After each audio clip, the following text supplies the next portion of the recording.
ദൈവത്തിന് സ്തുതി. 1 സാമുവേൽ 5-ാം അധ്യായം നമുക്ക് വായിച്ച് ധ്യാനിക്കാം. പേടകം ഫിലിസ്ത്യരുടെ ഇടയിൽ. ഫിലിസ്ത്യർ ദൈവത്തിൻ്റെ പേടകം കൈവശപ്പെടുത്തി എബ്നേസറിൽ നിന്ന് അഷ്ദോദിലേക്ക് കൊണ്ടുപോയി അവിടെ ദാഗോൻ്റെ ക്ഷേത്രത്തിലെ പ്രതിഷ്ഠയ്ക്കു സമീപം സ്ഥാപിച്ചു. അടുത്ത ദിവസം പ്രഭാതത്തിൽ അഷ്ദോദിലെ ജനങ്ങൾ ഉണർന്നപ്പോൾ ദാഗോന്റെ ബിംബം കർത്താവിൻ്റെ പേടകത്തിനു മുൻപിൽ നിലത്തു മറിഞ്ഞു കിടക്കുന്നതു കണ്ടു. അവർ അതെടുത്ത് യഥാപൂർവം സ്ഥാപിച്ചു. പിറ്റേന്നും അവർ ഉണർന്നപ്പോൾ ദാഗോന്റെ ബിംബം കർത്താവിൻ്റെ പേടകത്തിനു മുൻപിൽ മറിഞ്ഞു കിടക്കുന്നു. ദാഗോന്റെ തലയും കൈകളും അറ്റ് വാതിൽപ്പടിയിൽ കിടക്കുന്നു. ഉടൽ മാത്രം അവശേഷിച്ചിരുന്നു. അതുകൊണ്ടാണ് ദാഗോന്റെ പുരോഹിതന്മാരും അവിടെ പ്രവേശിക്കുന്ന മറ്റുള്ളവരും അഷ്ദോദിലുള്ള ദാഗോന്റെ വാതിൽപ്പടിയിൽ ചവിട്ടാത്തത്. കർത്താവിൻ്റെ കരം അഷ്ദോദിലുള്ള ജനങ്ങൾക്കെതിരെ പ്രബലമായി. അവിടുന്ന് അവരെ ഭയപ്പെടുത്തി അഷ്ദോദിലും പരിസരങ്ങളിലുമുള്ളവർക്ക് കുരുക്കൾ വരുത്തി അവരെ കഷ്ടപ്പെടുത്തി. ഇത് കണ്ട് അഷ്ദോദിലെ ജനങ്ങൾ പറഞ്ഞു, ഇസ്രായേലിൻ്റെ ദൈവത്തിൻ്റെ പേടകം നമ്മുടെ ഇടയിൽ ഇരിക്കേണ്ട. അവിടുത്തെ കരം നമ്മുടെയും നമ്മുടെ ദേവനായ ദാഗോന്റെയും മേൽ പ്രബലപ്പെട്ടിരിക്കുന്നു. അവർ ആളയച്ച് ഫിലിസ്ത്യ പ്രഭുക്കന്മാരെയെല്ലാം വിളിച്ചുകൂട്ടി ഇസ്രായേലിയരുടെ ദൈവത്തിൻ്റെ പേടകം നാം എന്താണ് ചെയ്യേണ്ടതെന്ന് ചോദിച്ചു. ഗത്തിലേക്ക് കൊണ്ടുപോകാമെന്ന് അവർ പറഞ്ഞു. ദൈവത്തിൻ്റെ പേടകം അവർ അങ്ങോട്ട് കൊണ്ടുപോയി. അവിടെ എത്തിയപ്പോൾ കർത്താവ് ആ നഗരത്തെയും ശിക്ഷിച്ചു. ജനങ്ങൾ സംഭ്രാന്തരായി. ആ ബാലവൃദ്ധം ജനങ്ങളും കുരുക്കൾ മൂലം കഷ്ടപ്പെട്ടു. അതിനാൽ ദൈവത്തിൻ്റെ പേടകം അവർ എക്രോണിലേക്ക് അയച്ചു. എന്നാൽ പേടകം എക്രോണിലെത്തിയപ്പോൾ തദ്ദേശവാസികൾ മുറവിളി കൂട്ടി, നമ്മെയും നമ്മുടെ ജനത്തെയും നശിപ്പിക്കാൻ ഇസ്രായേലിൻ്റെ ദൈവത്തിൻ്റെ പേടകം നമ്മുടെ അടുത്തേക്ക് കൊണ്ടുവന്നിരിക്കുന്നു. അവർ വീണ്ടും ഫിലിസ്ത്യ പ്രഭുക്കന്മാരെ വിളിച്ചുകൂട്ടി, ഇസ്രായേലിയരുടെ ദൈവത്തിൻ്റെ പേടകം വിട്ടുകൊടുക്കുക, നമ്മെയും നമ്മുടെ ജനത്തെയും നശിപ്പിക്കാതിരിക്കാൻ അത് തിരിച്ചയക്കുക എന്ന് പറഞ്ഞു. സംഭ്രാന്തി നഗരത്തെ മുഴുവൻ ബാധിച്ചു. കാരണം ദൈവം അവരെ കഠിനമായി ശിക്ഷിച്ചു കൊണ്ടിരുന്നു. മരിക്കാതെ അവശേഷിച്ചവരെ കുരുക്കൾ ബാധിച്ചു. നഗരവാസികളുടെ നിലവിളി ആകാശത്തിലേക്ക് ഉയർന്നു. ദൈവത്തിനു സ്തുതി. 5-ാം അധ്യായം വളരെ കുറച്ചേ ഉള്ളൂ. ആകെ 12 തിരുവചന ഭാഗങ്ങളാണ് 5-ാം അധ്യായത്തിലുള്ളൂ. പേടകം ഫിലിസ്ത്യരുടെ ഇടയിൽ എന്ന ഒരു ഒറ്റ ശീർഷകത്തിന് താഴെയാണ് 5-ാം അധ്യായം 1 മുതൽ 12 വരെയുള്ള ഭാഗങ്ങൾ. നമുക്ക് ഒരിക്കൽ കൂടി വചനം തിരിച്ച് വായിക്കാം. 5-ാം അധ്യായം 1-ാം വാക്യം. ഫിലിസ്ത്യർ ദൈവത്തിൻ്റെ പേടകം കൈവശപ്പെടുത്തി എബ്നേസറിൽ നിന്ന് അഷ്ദോദിലേക്ക് കൊണ്ടുപോയി. 2-ാം തിരുവചനം. അവിടെ ദാഗോന്റെ ക്ഷേത്രത്തിലെ പ്രതിഷ്ഠയ്ക്ക് സമീപം സ്ഥാപിച്ചു. 3-ാം തിരുവചനം. അടുത്ത ദിവസം പ്രഭാതത്തിൽ അഷ്ദോദിലെ ജനങ്ങൾ ഉണർന്നപ്പോൾ ദാഗോന്റെ ബിംബം കർത്താവിൻ്റെ പേടകത്തിനു മുൻപിൽ നിലത്തു മറിഞ്ഞു കിടക്കുന്നതു കണ്ടു. അവർ അതെടുത്ത് യഥാപൂർവം സ്ഥാപിച്ചു. 4-ാം തിരുവചനം. പിറ്റേന്നും അവർ ഉണർന്നപ്പോൾ ദാഗോന്റെ ബിംബം കർത്താവിൻ്റെ പേടകത്തിനു മുൻപിൽ മറിഞ്ഞു കിടക്കുന്നു. ദാഗോന്റെ തലയും കൈകളും മറ്റ് വാതിൽപ്പടിയിൽ കിടക്കുന്നു. ഉടൽ മാത്രം അവശേഷിച്ചിരുന്നു. 5-ാം തിരുവചനം. അതുകൊണ്ടാണ് ദാഗോന്റെ പുരോഹിതന്മാരും അവിടെ പ്രവേശിക്കുന്ന മറ്റുള്ളവരും അഷ്ദോദിലുള്ള ദാഗോന്റെ വാതിൽപ്പടിയിൽ ചവിട്ടാത്തത്. 6-ാം തിരുവചനം. കർത്താവിൻ്റെ കരം അഷ്ദോദിലുള്ള ജനങ്ങൾക്കെതിരെ പ്രബലമായി. അവിടുന്ന് അവരെ ഭയപ്പെടുത്തി അഷ്ദോദിലും പരിസരങ്ങളിലും ഉള്ളവർക്ക് കുരുക്കൾ വരുത്തി അവരെ കഷ്ടപ്പെടുത്തി. 7-ാം തിരുവചനം. ഇത് കണ്ട് അഷ്ദോദിലെ ജനങ്ങൾ പറഞ്ഞു, ഇസ്രായേലിൻ്റെ ദൈവത്തിൻ്റെ പേടകം നമ്മുടെ ഇടയിൽ ഇരിക്കേണ്ട. അവിടുത്തെ കരം നമ്മുടെയും നമ്മുടെ ദേവനായ ദാഗോന്റെയും മേൽ പ്രബലപ്പെട്ടിരിക്കുന്നു. 8-ാം തിരുവചനം.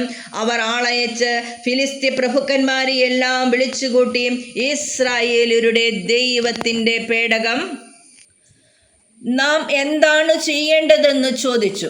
ഗത്തിലേക്ക് കൊണ്ടുപോകാമെന്ന് അവർ പറഞ്ഞു. ദൈവത്തിൻ്റെ പേടകം അവർ അങ്ങോട്ട് കൊണ്ടുപോയി. 9-ാം തിരുവചനം. അവിടെ എത്തിയപ്പോൾ കർത്താവ് ആ നഗരത്തെയും ശിക്ഷിച്ചു. ജനങ്ങൾ സംഭ്രാന്തരായി. ആ ബാലവൃദ്ധം ജനങ്ങളും കുരുക്കൾ മൂലം കഷ്ടപ്പെട്ടു. 10-ാം തിരുവചനം. അതിനാൽ ദൈവത്തിൻ്റെ പേടകം അവർ എക്രോണിലേക്ക് അയച്ചു. എന്നാൽ പേടകം എക്രോണിലെത്തിയപ്പോൾ തദ്ദേശവാസികൾ മുറവിളി കൂട്ടി, നമ്മെയും നമ്മുടെ ജനത്തെയും നശിപ്പിക്കാൻ ഇസ്രായേലിന്റെ ദൈവത്തിന്റെ പേടകം നമ്മുടെ അടുത്തേക്ക് കൊണ്ടുവന്നിരിക്കുന്നു. 11-ാം തിരുവചനം, അവർ വീണ്ടും ഫിലിസ്ത്യ പ്രഭുക്കന്മാരെ വിളിച്ചുകൂട്ടി, ഇസ്രായേലിയരുടെ ദൈവത്തിന്റെ പേടകം വിട്ടുകൊടുക്കുക, നമ്മെയും നമ്മുടെ ജനത്തെയും നശിപ്പിക്കാതിരിക്കാൻ അത് തിരിച്ചയക്കുക എന്ന് പറഞ്ഞു. സംഭ്രാന്തി നഗരത്തെ മുഴുവൻ ബാധിച്ചു. കാരണം ദൈവം അവരെ കഠിനമായി ശിക്ഷിച്ചു കൊണ്ടിരുന്നു. മരിക്കാതെ അവശേഷിച്ചവരെ കുരുക്കൾ ബാധിച്ചു. നഗരവാസികളുടെ നിലവിളി ആകാശത്തിലേക്ക് ഉയർന്നു. 12-ാം തിരുവചനം, മരിക്കാതെ അവശേഷിച്ചവരെ കുരുക്കൾ ബാധിച്ചു. നഗരവാസികളുടെ നിലവിളി ആകാശത്തിലേക്ക് ഉയർന്നു. ദൈവത്തിന് സ്തുതി. നമുക്ക് സമൂയേൽ പ്രവാചകന്റെ പുസ്തകം ആമുഖം കൂടി വായിക്കാം. ഈ അധ്യായം വളരെ ചെറുതായതുകൊണ്ട് അതുകൂടി കൂടെ ഇടാമെന്ന് ഞാൻ വിചാരിക്കുന്നു. ആമുഖം 1-2 സാമുവേൽ ആമുഖം. അവസാനത്തെ ന്യായാധിപനായ സാമുവേലിന്റെ കാലം മുതൽ ദാവീദിന്റെ ഭരണത്തിന്റെ അവസാനം വരെയുള്ള ചരിത്രമാണ് സാമുവേലിന്റെ പേരിലുള്ള 2 പുസ്തകങ്ങളുടെ ഉള്ളടക്കം. 1-2 സാമുവേൽ, 1-2 രാജാക്കന്മാർ എന്നീ പുസ്തകങ്ങൾ 1-4 രാജാക്കന്മാർ എന്ന പേരിലാണ് ഗ്രീക്ക് പരിഭാഷയിൽ പ്രത്യക്ഷപ്പെടുന്നത്. ചില ആധുനിക വിവർത്തനങ്ങളും ഈ പാരമ്പര്യം സ്വീകരിച്ചു കാണുന്നു. BC 1050 ഇസ്രായേലിന് ഫിലിസ്ത്യരുടെ ഭീഷണി വർദ്ധിച്ചു. ന്യായാധിപന്മാരുടെ നേതൃത്വത്തിൽ ഫിലിസ്ത്യരെ അവിടവിടെ അമർച്ച ചെയ്യാൻ സാധിച്ചെങ്കിലും ശാശ്വത പരിഹാരം ഉണ്ടായില്ല. മറ്റു ജനതകളുടേതുപോലെ ഒരു രാജാവുണ്ടായാൽ തങ്ങൾക്ക് സമാധാനവും ഐശ്വര്യവും ലഭിക്കുമെന്ന് ജനം പ്രതീക്ഷിച്ചു. സാമുവേലിന്റെ പുത്രന്മാരുടെ നേതൃത്വം ജനത്തിനു സ്വീകാര്യമായില്ല. തങ്ങൾക്കൊരു രാജാവ് വേണമെന്ന് അവർ ശഠിച്ചു. 1 സാമുവേൽ 8-ാം അധ്യായം 15-ാം വാക്യം. കർത്താവല്ലാതെ മറ്റൊരു രാജാവ് ആവശ്യമില്ല എന്ന അഭിപ്രായമാണ് സാമുവേലിനുണ്ടായിരുന്നതെങ്കിലും ജനഹിതമനുസരിച്ച് പ്രവർത്തിക്കാൻ അദ്ദേഹത്തിനു കർത്താവിന്റെ നിർദ്ദേശം ലഭിച്ചു. സാമുവേൽ സാവൂളിനെ രാജാവായി അഭിഷേകം ചെയ്തു. 1 സാമുവേൽ 10-ാം അധ്യായം 1-ാം വാക്യം. ഫിലിസ്ത്യർക്കെതിരെയുള്ള യുദ്ധങ്ങളിൽ വിജയം വരിച്ചെങ്കിലും ദൈവഹിതത്തിനു വിരുദ്ധമായി പ്രവർത്തിച്ചതുകൊണ്ട് സാവൂൾ തിരസ്കൃതനായി. പകരം ജസ്സയുടെ പുത്രനായ ദാവീദിനെ സാവൂൾ അറിയാതെ സാമുവേൽ അഭിഷേകം ചെയ്തു. 1 സാമുവേൽ 16-ാം അധ്യായം 13-ാം തിരുവചനം. ഫിലിസ്ത്യരുമായുള്ള യുദ്ധത്തിൽ മുറിവേറ്റ സാവൂൾ സ്വന്തം വാളിൽ വീണു മരിച്ചു. ദാവീദ് ഹെബ്രോണിൽ വെച്ച് പരസ്യമായി അഭിഷിക്തനായി അവിടെ 7 വർഷം ഭരിച്ചു. 2 സാമുവേൽ 2-ാം അധ്യായം 1 മുതൽ 10 വരെയുള്ള തിരുവചന ഭാഗങ്ങൾ. തുടർന്ന് തലസ്ഥാനം ജെറുസലേമിലേക്ക് മാറ്റി. ആകെ 40 വർഷം ദീർഘിച്ച ദാവീദിന്റെ ഭരണകാലം സംഭവ ബഹുലമായിരുന്നു. 1010 മുതൽ 970 വരെയുള്ള കാലഘട്ടം. സാവൂളിന്റെ മകൻ ഇഷ്ബാലും സ്വന്തം മകൻ അബ്സലോമും സിംഹാസനം തട്ടിയെടുക്കാൻ നടത്തിയ ശ്രമങ്ങൾ വിജയിച്ചില്ല. ബാഹ്യശത്രുക്കളായ ഫിലിസ്ത്യർ, അമലേക്യർ, മൊവാബ്യർ, എദോമ്യർ എന്നിവരെ എല്ലാം തോൽപ്പിച്ച് ദാവീദ് രാജ്യത്ത് സമാധാനം സ്ഥാപിച്ചു. ഇസ്രായേലിൽ ഐശ്വര്യം കളിയാടി. ഐശ്വര്യം കൈവന്നപ്പോൾ ദാവീദ് കർത്താവിന് ഒരാലയം പണിയാൻ ആഗ്രഹിച്ചു. എന്നാൽ നാഥാൻ പ്രവാചകൻ വഴി കർത്താവ് അത് വിലക്കി. ദാവീദിന്റെ സിംഹാസനം എന്നേക്കും നിലനിൽക്കുമെന്ന വാഗ്ദാനം നാഥാൻ വഴി കർത്താവ് നൽകി. വരാനിരിക്കുന്ന രക്ഷകൻ ദാവീദിന്റെ പുത്രൻ ആയിരിക്കുമെന്ന വിശ്വാസത്തിന്റെ ഉറവിടം ഇവിടെയാണ്. നീതിനിഷ്ഠനായ രാജാവായിരുന്നെങ്കിലും ബലഹീനതയുടെ നിമിഷങ്ങൾ ദാവീദിന്റെ ജീവിതത്തിലും ഉണ്ടായിരുന്നു.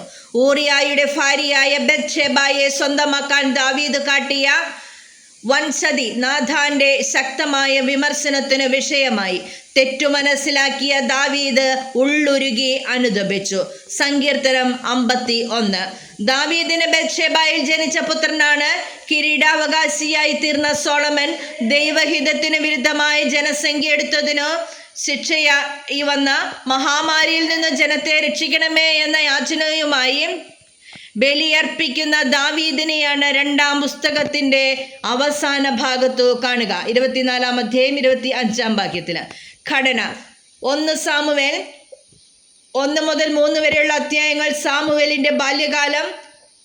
4 മുതൽ 7 വരെയുള്ള വാക്യങ്ങൾ സാമുവേൽ ന്യായാധിപൻ. 8 മുതൽ 12 വരെയുള്ള ഭാഗങ്ങൾ സാവൂൾ രാജാവാകുന്നു. 13 മുതൽ 15 വരെ സാവൂളിന്റെ ഭരണത്തിന്റെ ആദ്യ വർഷങ്ങൾ. 16 മുതൽ 30 വരെയുള്ള അധ്യായങ്ങളിൽ സാവൂളും ദാവീദും. 31-ാം അധ്യായം 1 മുതൽ 13 വരെ സാവൂളിന്റെ അവസാനം. ദൈവത്തിന് സ്തുതി.